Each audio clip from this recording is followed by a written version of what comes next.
नमस्कार, आप देख रहे हैं दर्श न्यूज। मैं हूं आपके साथ रितेश शर्मा।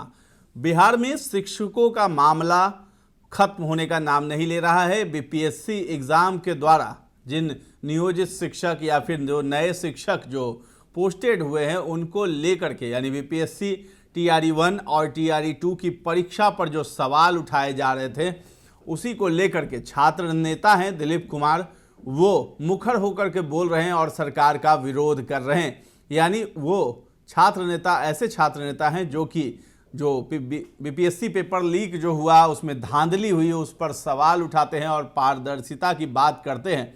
तो बीपीएससी पर लगातार वो सवाल उठाते रहते हैं और इस बार भी जो लोकसभा चुनाव हो रहे हैं उसको लेकर के भी मुखर होकर के उन्होंने एक वीडियो जारी किया है। नमस्कार दोस्तों, मैं दिलीप कुमार। दोस्तों, बीपीएससी TRE-1 के सप्लीमेंट्री रिजल्ट को लेकर पटना हाई कोर्ट में जो केस चल रहा था उस सिलसिले में पटना हाई कोर्ट ने कल बीपीएससी से जवाब मांगा है। TRE-2 में सप्लीमेंट्री रिजल्ट को लेकर भी केस चल रहा है। यानी TRE-1 में जो सप्लीमेंट्री रिजल्ट कुछ दिया गया था लेकिन सभी सीटों पे सप्लीमेंट्री रिजल्ट नहीं दिया गया था। जो खाली रह गई थी, जितने भी सीटें खाली थी उन सभी पे सप्लीमेंट्री रिजल्ट आना था, लेकिन कुछ सीटों पे दे दिया गया और बाकी सीटें खाली रख दी गई TRE-1 में। TRE-2 में शिक्षा विभाग के तहत कोई भी सप्लीमेंट्री रिजल्ट नहीं दिया गया। यानी TRE-1 और TRE-2 में हजारों पद खाली हैं और सप्लीमेंट्री रिजल्ट की मांग अभ्यर्थी कर रहे हैं, TRE-1 में भी और TRE-2 में भी, और दोनों का केस चल रहा है।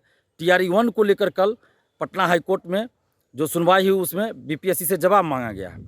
तो इस सिलसिले में हम आप लोग को ये बताना चाहते हैं कि कोई भी जब याचिका दायर होती है पटना हाई कोर्ट में या किसी भी हाई कोर्ट में, ऐसे मुद्दों पे केस होता है तो जो संबंधित आयोग होता है, बोर्ड होता है या सरकार होती है, उससे पटना हाई कोर्ट हो या कोई भी राज्य का हाई कोर्ट हो या सुप्रीम कोर्ट हो तो जवाब मांगती है। 2 सप्ताह में, 4 सप्ताह में, 6 सप्ताह में वो जवाब मांगा जाता है कि इस पे आप अपना जवाब प्रस्तुत कीजिए। अब बीपीएससी से TRE-1 के सप्लीमेंट्री रिजल्ट को लेकर पटना हाई कोर्ट ने जवाब मांगा है। अब बीपीएससी क्या जवाब देती है तो उसको आप लोग को देखना होगा। जो भी इसमें पिटिशनर हैं, जो पिटिशनर के एडवोकेट हैं, तो जो पिटिशनर हैं आप लोग उनको कम से कम इस चीज़ को ध्यान रखना होगा कि बीपीएससी क्या जवाब देती है। उसके एक एक वर्ड का आपको अध्ययन करना पड़ेगा और फिर उसका जवाब आपके एडवोकेट को पटना हाई कोर्ट में रखना पड़ेगा, तब जाकर आप केस जीतिएगा। तो ये जो पटना हाई कोर्ट ने कल जवाब मांगा, ये सामान्य प्रक्रिया है, ये हर केस में होता है कि कोई भी केस हुआ, याचिका दायर हुआ तो उस पर संबंधित बोर्ड या आयोग से जवाब मांगा जाता है। तो इसलिए आप लोग को सतर्क रहने की ज़रूरत है। जो भी पिटिशनर हैं TRE-1 के हों या TRE-2 के, आप लोगों को सतर्क रहना पड़ेगा कि बीपीएससी से जो जवाब पटना हाई कोर्ट मांगी है या TRE-2 में मांगा ही जाएगा। TRE-2 में भी जब केस चलेगा तो TRE-2 में भी यही होगा कि 4 सप्ताह या 3 सप्ताह या 6 सप्ताह के अंदर बीपीएससी को जवाब देना होगा। तो बीपीएससी क्या जवाब देती है उसका आप लोग को एक एक वर्ड का अध्ययन करना होगा, फिर उसमें खामी निकालना पड़ेगा और उसका जवाब आप लोगों के जो वकील होंगे उनको देना होगा। उसके बाद फिर पटना हाई कोर्ट का डिसीजन आता है। तो ये सामान्य प्रक्रिया ऐसे ही चलती है। और TRE-1 TRE-2 में तो सभी सीटों पर रिक्तियां जो आई थी, जितने सीटों पे उतने पे बहाली पूरी होनी चाहिए। कोई भी वैकेंसी में ऐसा होता है, चाहे दरोगा सिपाही हो, बीपीएससी सिविल सेवा या कोई भी हो, जितने सीटों के लिए रिक्तियां भेजी जाती है संबंधित बोर्ड को, आयोग को, उतने सीटों पे बहाली पूरा करके अंतिम रूप से चयनित अभ्यर्थियों की सूची भेजी जाती है। लेकिन बीपीएससी ने गलती किया। TRE-1 के समय भी हमने कहा था कि एक अभ्यर्थी का एक ही जगह रिजल्ट होना चाहिए और जितने सीटों पे वैकेंसी निकली है उन सभी सीटों पर अंतिम रूप से चयनित अभ्यर्थियों की सूची बीपीएससी को जारी करना चाहिए। अगर अभ्यर्थियों के पास योग्यता है, विज्ञापन की शर्तों के अनुसार अगर अभ्यर्थी योग्यता रखते हैं तो जितने सीटों पे वैकेंसी आई है उन सभी सीटों पे रिजल्ट जारी होना चाहिए। लेकिन बीपीएससी ने क्या किया, काउंसलिंग के लिए सीट से कम लोगों को बुलाया और उसमें भी बहुत के पास डॉक्यूमेंट्स नहीं था तो और सीटें खाली रह गई। तो प्रक्रिया ही गलत थी।